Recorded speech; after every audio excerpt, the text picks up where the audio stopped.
Assalamualaikum warahmatullahi wabarakatuh.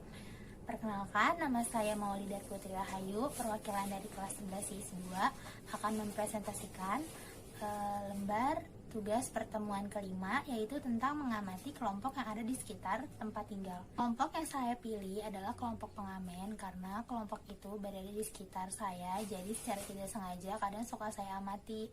Nah, jadi apa aja sih faktor-faktor yang membentuk kelompok tersebut? Nah, satu, karena profesi yang sama. Rata-rata di kelompok tersebut itu adalah kumpulan para pengamen-pengamen. Walau ada beberapa yang kayak pedagang-pedagang asongan yang ikutan, tapi rata-rata di situ pengamen. Dua, itu karena faktor ekonominya yang sama. Jadi, mungkin daripada mereka mencuri, lebih baik mereka mengamen. Jadi, mereka mengambil jalan paling gampang buat mendapatkan uang, yaitu dengan mengamen. Nah, yang ketiga, karena mereka saling berinteraksi secara terus-menerus. Jadi mereka mengamen di tempat yang sama dan akhirnya mereka berinteraksi. Nah, jadilah perkumpulan sebuah kelompok pengamen gitu. Jadi lanjut ke ciri-cirinya. Nah, ciri-cirinya itu terjadinya secara spontan, terus memiliki tujuan yang sama. Nah, jadi mereka mengamen tujuannya sama, yaitu untuk mendapatkan uang.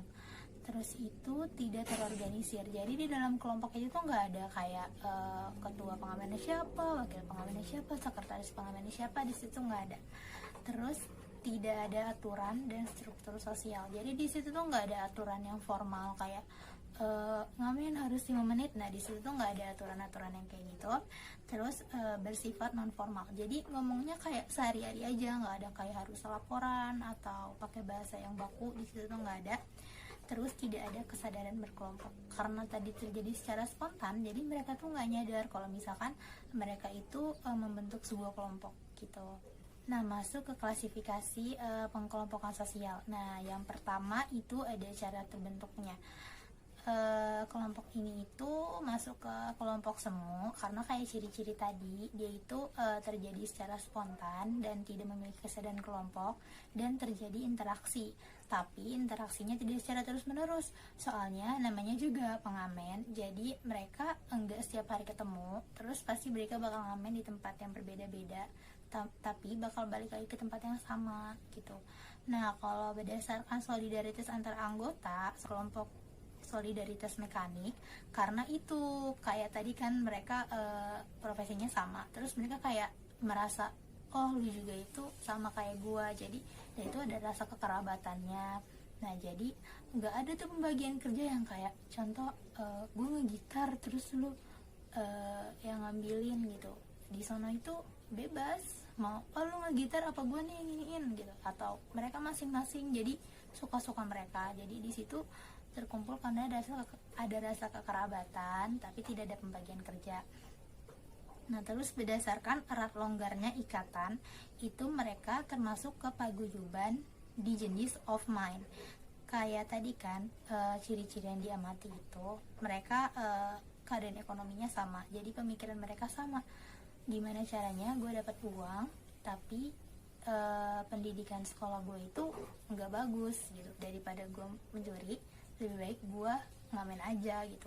Ngamen juga mungkin gak begitu ganggu orang, gak bikin bahaya. Nah, itu jadi mereka memiliki pemikiran yang sama. Nah, terus untuk berdasarkan pencapaian tujuan mereka informal, jadi mereka kan gak sadar ya mereka kelompok. Terus mereka juga karena kekerabatan, jadi ngomongnya gak harus kayak bahasa baku gitu, kayak bahasa sehari-hari aja.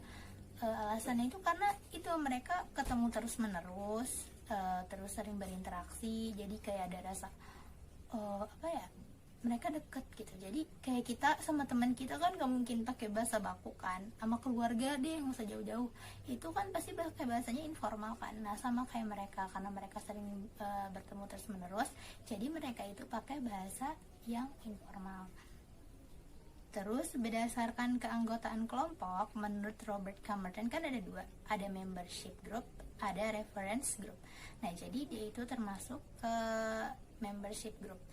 Soalnya yang aku tangkap dari reference group itu kayak anggota kelompok yang sikapnya itu mengikuti kelompok lain gitu. Nah, sedangkan kalau misalkan di membership group ini enggak. Nah, kelompok pengamen itu mereka ya kelompok itu gitu, jadi kamu mau masuk kelompok itu nggak bakal ada yang ditolak dan pasti semuanya diterima.